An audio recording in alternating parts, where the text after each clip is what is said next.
Hi, I'm Gaia. And I'm Angelica. Today we're speaking to Dame Anne Glover, co-founder and CEO of venture capital firm Amadeus Capital. Hi, Anne. Good morning. Hello, Anne. So what was your inspiration for becoming a venture capitalist? Well, it's a funny story because I'm an engineer, so I'm a scientist, and I was working in a manufacturing company in the US, in upstate New York. And one of the civic things that those companies do is they encourage you to work with high school students. And there's a program called Junior Achievement where you go into high school and you help students, high school students, start a company, sell shares, design a product, build a product, sell a product, make money, and close down the company within 1 year as a part of an extracurricular activity. And I had more fun, I made more mistakes than I had learned at any of my business school education. Mm-hmm. And I just said, I want to work with small businesses because I so thoroughly enjoyed the startup process. And the problem was that you had to get paid. I needed a job. And so I've tried to figure out where and how I could do that. And it turned out that the US had a reasonable venture capital industry. I basically started learning about venture capital. And I lived in Boston, and they said, I think it's starting over in Europe. Why don't you consider going back and seeing if there's an industry over there? So I came home for Christmas and did a few information interviews and got a job in venture capital in the UK when it was a tiny industry. Sorry, so when you say it's starting over in Europe, what do you mean by that? The venture capital industry. And so what was it before and why was it growing and why did it suddenly get traction? It wasn't suddenly getting traction. It was just small. It was called development capital. So it was actually about backing companies to grow. It really started post-war in trying to help restructure the economy, but it wasn't focused on tech. Whereas it was really focused on rebuilding the economy, the small businesses. But what was starting in Europe was the beginning of a recognition that the tech industry had this kind of explosive growth that would lead to the high returns that venture needs to deliver. And so that had happened in the US in the Valley and in Boston, which is where I was living. But it was still a small industry there and had built some really significant computing companies like DEC. You'll never heard of DEC, Digital Equipment Corporation, and a few others. And this was late 80s, early 90s. Even then, I knew people in Boston who were using DARPANET, and DARPANET was the early internet.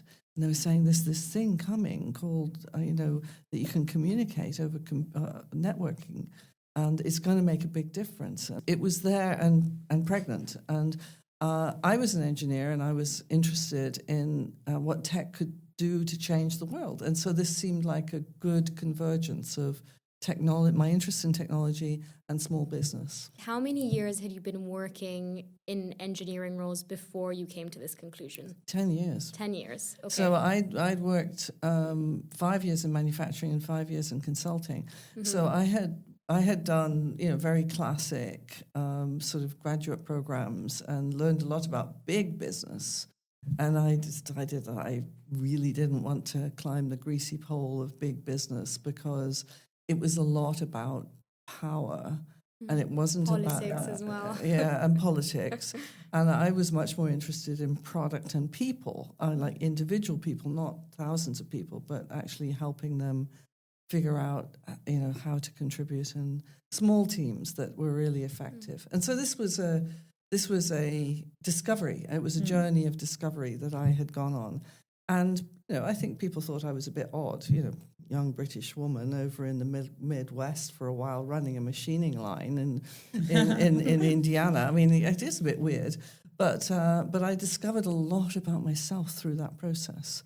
And that I would never have come into venture capital had I not constantly pushed the boundaries of finding out who I was. So what did that self-discovery process look like? Would you meet a roadblock and think, right, I need to keep going? What was pushing you forward? It was ideals. I thought I could change the world on the factory floor. You can't, but you can change some things. But what do you mean by change the world? Change the world through tech specifically? Or? No, through better management. I just felt that I'd gone to business school and I'd learned a lot, and I was filled with optimism because the US even then was an immensely optimistic place, whereas the UK wasn't at that time. It became more optimistic in the 80s, but it wasn't. And so I was inspired by the optimism of you can do anything. Mm-hmm. And I certainly would never have become an entrepreneur and a founder had I not gone to the US, because the idea that I could start something was in the DNA of everybody I met there. This is something that we've talked about with quite a few founders, that the US, in terms of mentality, tends to push that more than the UK. It's the dream big mentality. Yeah, well, it's not even dream big, actually, because a lot of the people I knew weren't going that big. It was being autonomous. Is being independent was the first step without being necessarily dreaming big. But I think it's here now. I think it's in the UK. So I think it has evolved. I'm talking a long time ago now. So that's why I ended up being a pioneer, because I'd been a pioneer in going to the US and living there for so long, and then coming back and deciding that some of what I had learned and felt and been inspired by could be applied here. So you came back to the UK. Yeah. Then what happened? Well, I worked in a venture capital group. It was called APA at the time. It's become Apax, which is a major buyout house. I did lots of deals, half a dozen deals, I don't know. Focusing on tech? No, not at all. I did a coffee shop. I did. Are they still around? No, but they were bought successfully, and some of the parallel startups are still around. Obviously, I did a coffee shop because I had seen Starbucks in the US when it was very small. I did a number of more generalist companies, and I did this one tech company, which was, I invested in it, which was doing virtual reality gaming in arcades. And you've seen the Oculus Rift headset? Well, we invented that, Jonathan Walden invented that in the UK in 1991. That's cool. And was it successful? Did it get traction? It was successful early on, and it got traction, and we listed it on the London Stock Exchange, and it was a very successful investment. The problem was that it was a fad. Okay. How so? People tried it, and then 80% of the population didn't want to come back. They got seasick. No, they got seasick. So do you think it was... It made the mill? They made them... Yes. Do you feel like it was ahead of its time, would you say? Way ahead of its time, but in a good way. And ironically, which is very funny now, is they designed their own graphic processor chip. And they rather reluctantly said, it costs too much to design our own graphic processor. We're going to have to buy a third-party chip. There's this company called Nvidia that's just started, and we're going to use one of their chips. And this was 1993. They had sourced Nvidia. It was a tiny company at the time. They were a tiny company. Hugely successful investment. At one point, it was at 20 times money. I think we made 7 times, actually, in the end, cash. And I looked at the trajectory of what that company had done versus the coffee shops and the other companies. And I went, this technology space is going to deliver much better returns than the sort of the ecosystem that's just starting SMEs. I need to go and sort of direct myself to technology only. So I actually joined the company as an executive for a couple of years as a listed company, and then eventually left. And I looked around for another technology-focused venture capitalist, and there weren't any. There were, I did a lot of work on which companies had been successful and where the tech successes had come from. Every fund manager, development capital fund manager, had one tech success randomly. But nobody employed engineers or people who really understood the technology. It was a complete roulette. But they've been successful. So I thought, well, gosh, I know that the VCs in the US focus and more, and I know that they employ people who are more technically capable. I mean, I'm not an expert by any stretch of the imagination, but I do learn and understand the foundations of technology. I looked at that and I said, well, gosh, you either decide there isn't a market because there's no one there, or there's a gap and you do it. I did the research. I wrote up a short 2-pager, pretty tightly written on what the opportunity was and why it existed. And it was only UK focused at the time. And it's the same argument that we use today. Fantastic university system, world leading in certain technologies, great opportunity to, if you can tap into an entrepreneurial spirit and finance it properly, to build global leadership in certain niches or certain large niches. Same argument, but on a much, much smaller scale. The internet had happened in the Valley. Netscape had gone public. Mark Andreessen had made a name for himself. All the American bankers were coming over to the UK saying, okay, so where are your startups? And there was no one. Yeah. I went into a red herring conference and there were, 100 US bankers and US VCs in the room, and like 12 from the UK, and I knew them all.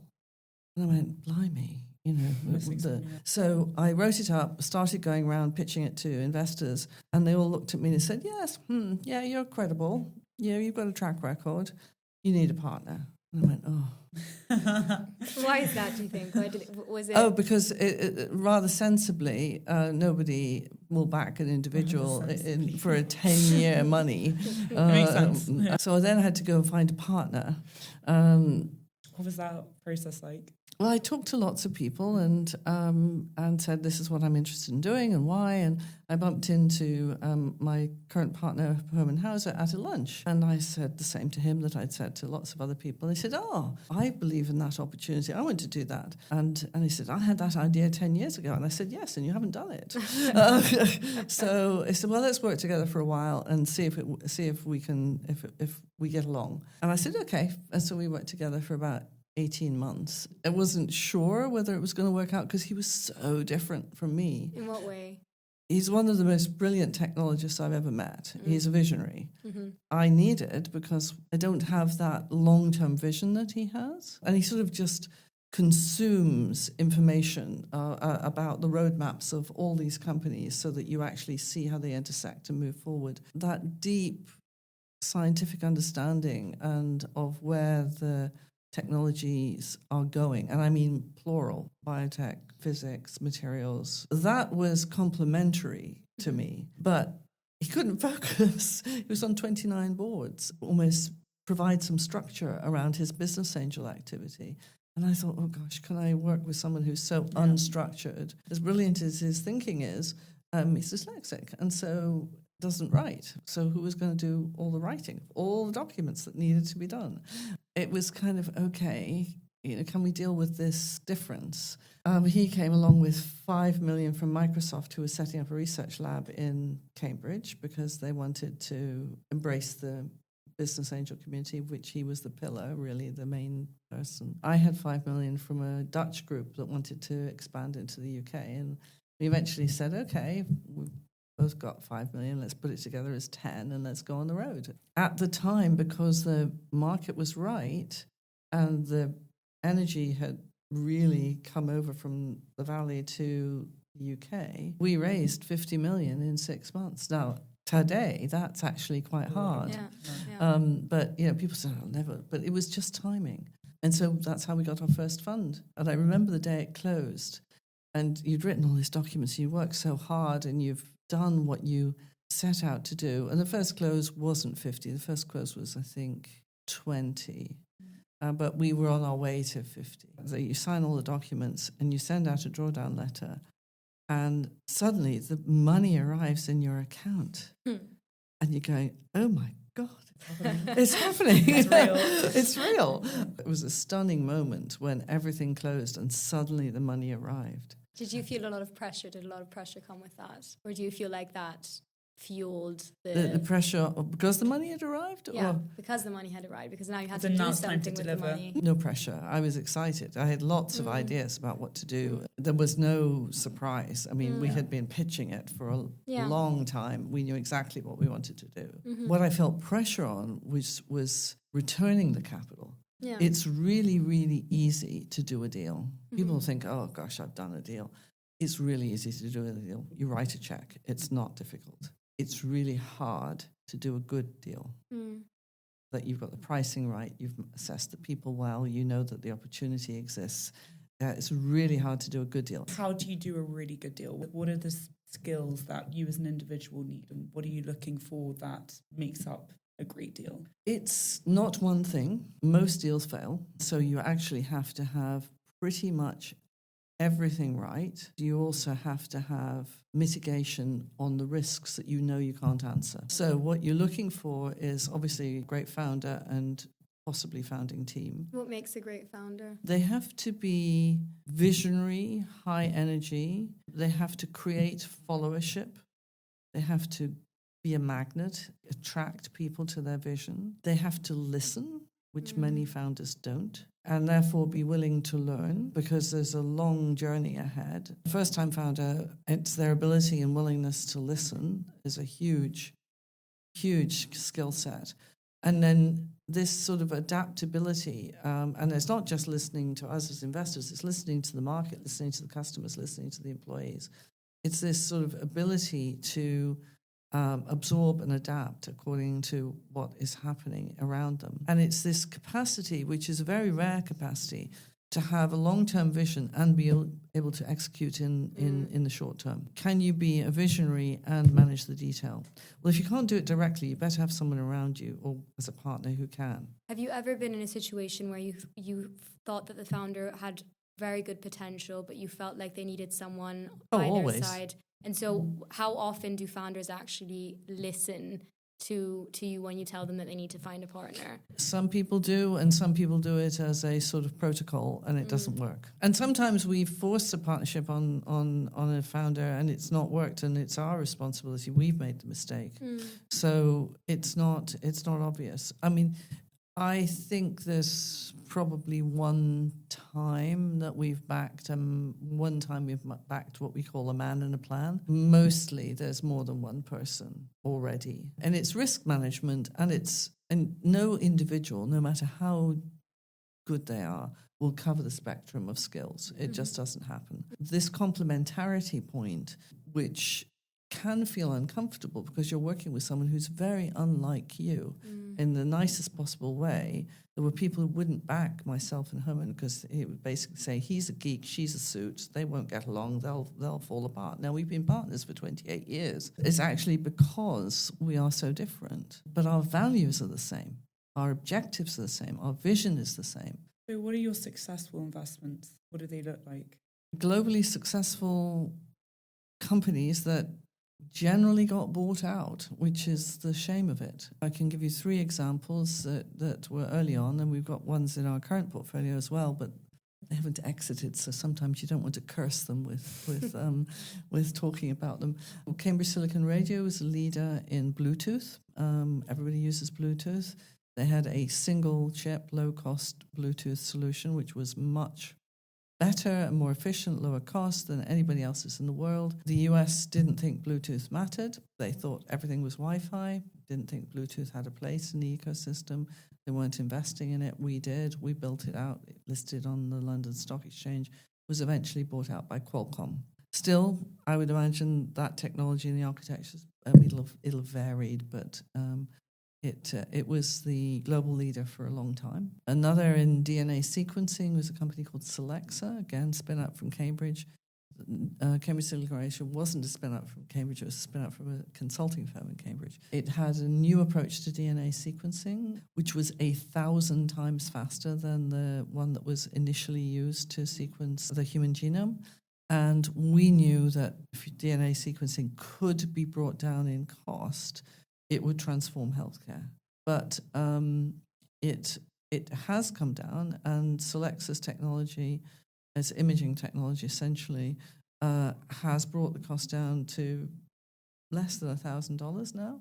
That's for a full genome, but if it's COVID-19, which it was used extensively for, it's much cheaper. Without that, we would never have had all the rapid evolution of the vaccines to match the DNA sequencing of that particular virus. It was sold to Illumina, which is at one point it was a $60 billion company. Now it's about 30, and it runs 90% of the gene sequencing in the world. There's a competitor called from Thermo Fisher, but it's not, and that was one of our companies.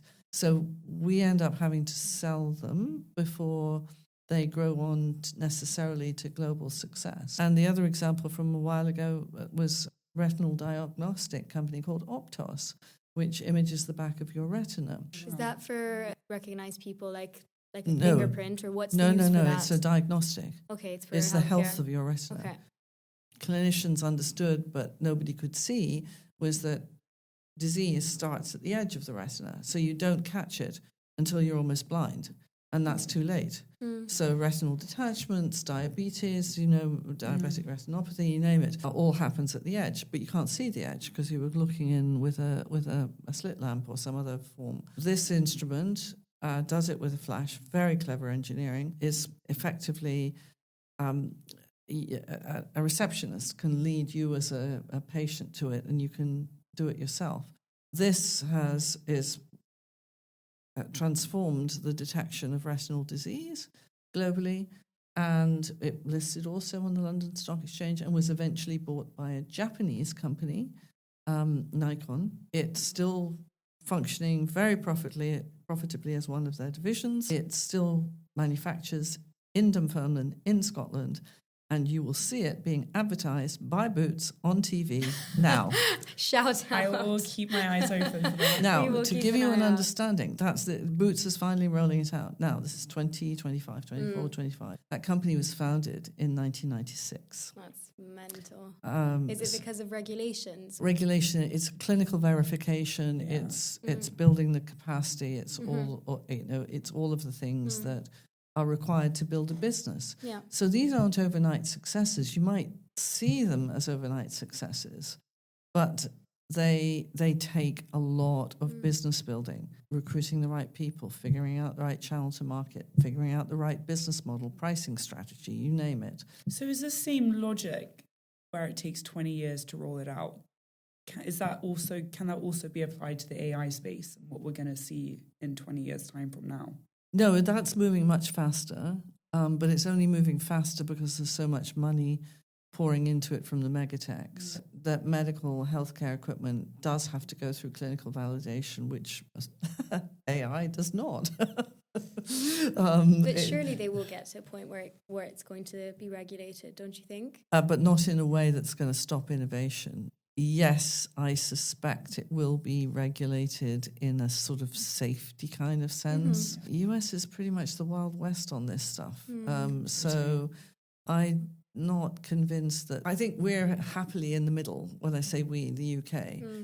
I think Europe is being a little too overreaching in its AI regulation. I think the US is too lax, and I think we're trying to find this middle ground, which I think is where the world needs to end up. We have an AI company that does conversational AI, so it answers questions, but using trained dialogue.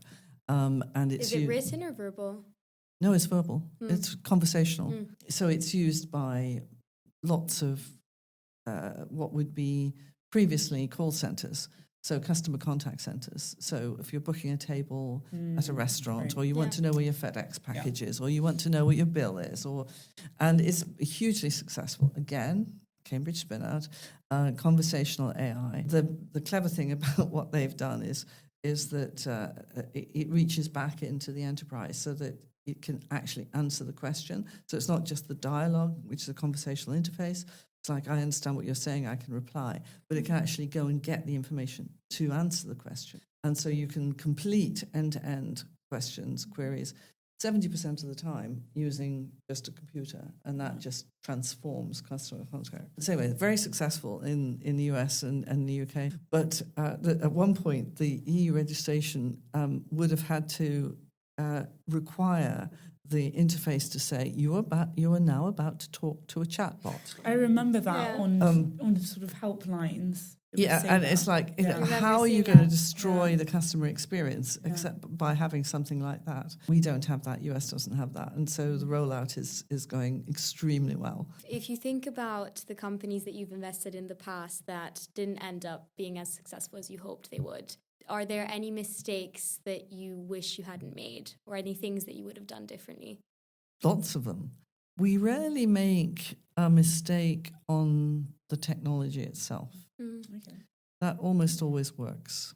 The most fatal human mistake is to back a founder who is so attached to his company and his own ego, is clearly no longer succeeding. He is unwilling to step aside or find an alternative role that suits his or her skill set and let us recruit new leadership. Founders can kill companies as well as start them up. And so I look for someone who understands the Solomon parable, which is, if you have two mothers with a child and which one wants to both claim the child is theirs, it is the mother who gives up the child who is the real mother because they want the child to survive. It's the same with a founder. It's a founder who is willing to give up the leadership role to see the thing that they have created survive. And that's the ego detachment bit. Yeah, it's back to learning. I mean, everyone needs, founders have to have egos that believe in what they do. It's seeing the company as separate from yourself. The identity is so wrapped in it. Yes, I mean, that's the thing. If you're founding something, it's because you want it to survive indefinitely. Beyond you, because that's the point. It's not that you're not trying to clone yourself or create a hobby, or you're trying to create an entity that is capable of standing on its own 2 feet. And that's why the parenting role or the mother role is one that I think is the most powerful one to understand, because it is the person who is willing to give up that leadership role for the sake of the company. It matters. So founders can kill. The other things that can kill company is dysfunctional syndicate, other shareholders that are not aligned and spend all their time worrying about the shareholding whilst the thing that's creating the value is being ignored. So we work very hard to make sure that we invest with aligned syndicate members as best we can. Sometimes we won't get it right. Sometimes later stage investors come in and bring totally different values and approach and objectives, and we can't do anything about it. There's lots of ways in which a business can fail. These choices about who your syndicate partners are, who to back, certainly go-to-market strategies can often pivot, but I don't consider them fatal. You can always redirect or reprice or do something. The fatal ones tend to be around the people. Thank you so much, Anne, for your time today. It's been an amazing conversation. Or is there anything else you want to add? No, I think we're good. Thank you so much for coming on. It's a pleasure. Thank you. Amazing. That was really interesting.